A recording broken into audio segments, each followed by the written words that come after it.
A pleasure to meet y'all at last, and welcome back to Survival of No Limits.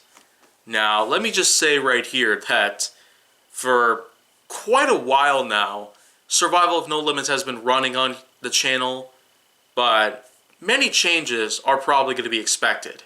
As I've said before, it's going to happen every few episodes when it comes to different changes based on this series. But otherwise, there are going to be a few other things that will happen to Kaiju Force Neo as a whole. So, of course, just bear with me on the many details that I might actually explain in a vlog that I will have tomorrow. But right now, it's time that I might as well get into something that's probably not so realistic.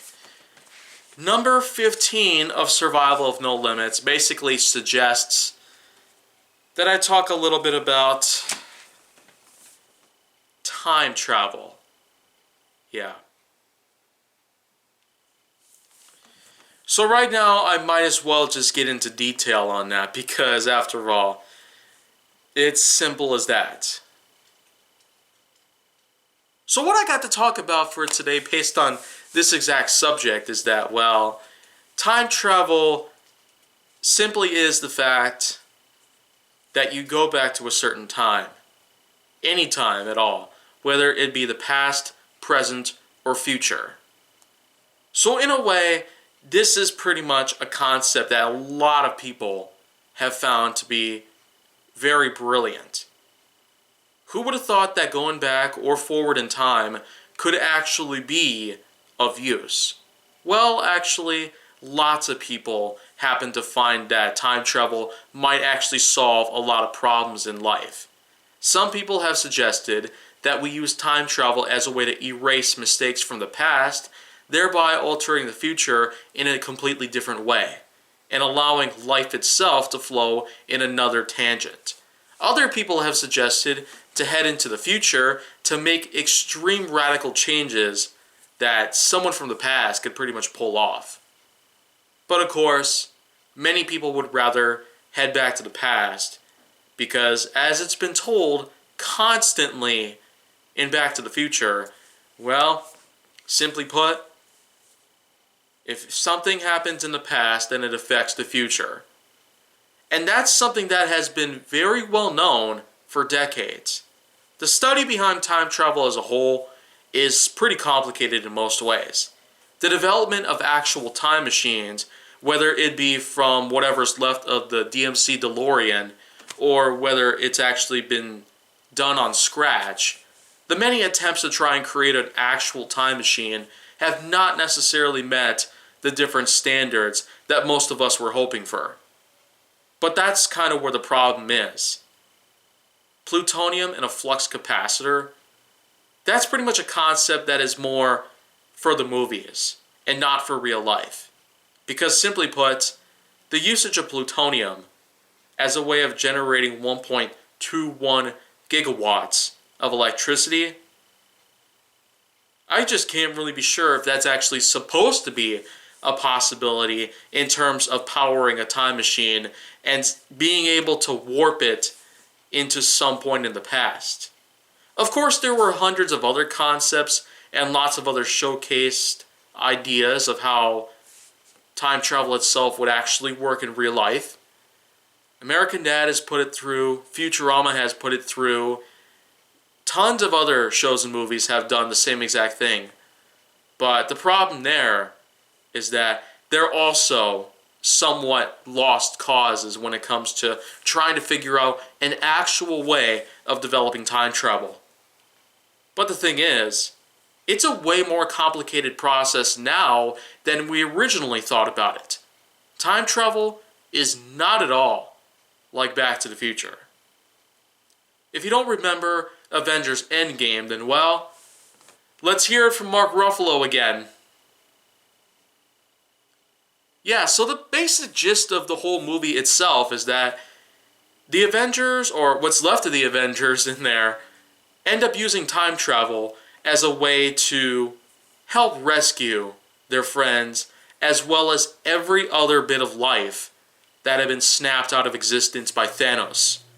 And how do they do that? Well, the concept there is that whatever happens in the past does not change the future. Because if there was someone in the present who ends up going to the past, then this past ends up becoming the future of their existence. It seems to make a lot more logical sense in a way because, of course, as we live in the past, regardless of whatever point in time from the future that we arrive from, of course we're going to continue aging like normally because that's just how it seems to work. Even though the tiny little pinpoint particles in our body called quantum help us to throw ourselves to another point of existence, whether it be from any point in the space-time continuum or otherwise, that's pretty much just how it works. Quantum may help us go through wormholes, go through parts in time, help us go through vortexes or warps, but it doesn't stop anything else from happening. Like, it doesn't stop digestion from taking place, it doesn't stop hair loss, it doesn't stop teeth from rotting, it doesn't stop any point of aging whatsoever. So that right there was a total game changer when it came time to figuring out how time travel actually worked. Avengers Endgame is the real reason why I think of time travel so much differently than I used to. And it's also the reason why I'm pretty much dumping Back to the Future from my life. Because if that's actually the case, then well, Back to the Future really does need to be laid off.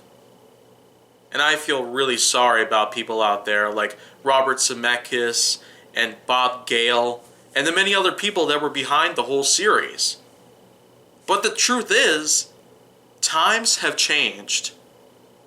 Let that be a nice little line of my own that many people should preserve for the next century. Oh, but by the next century, the 22nd century, maybe we might have another concept on time travel. We might look on it in a whole different way. But the truth is, it's questionable at this point. We don't really know who to trust or whom to trust. So the problem there is we just can't seem to get a beat on it.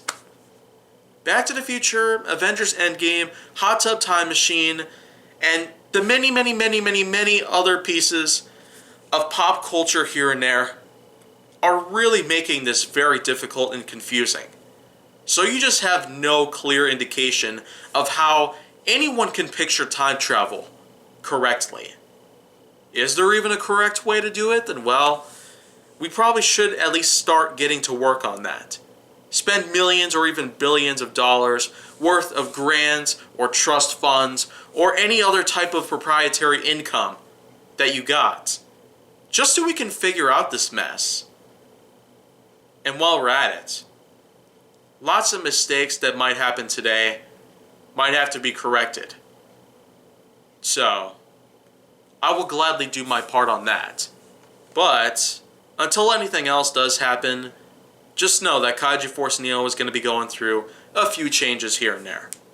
But it is still going to be around nonetheless. So, if you want to see more, go down to my channel. Make sure that you like, subscribe, comment, follow me on social media, and stay on the Hollywood side.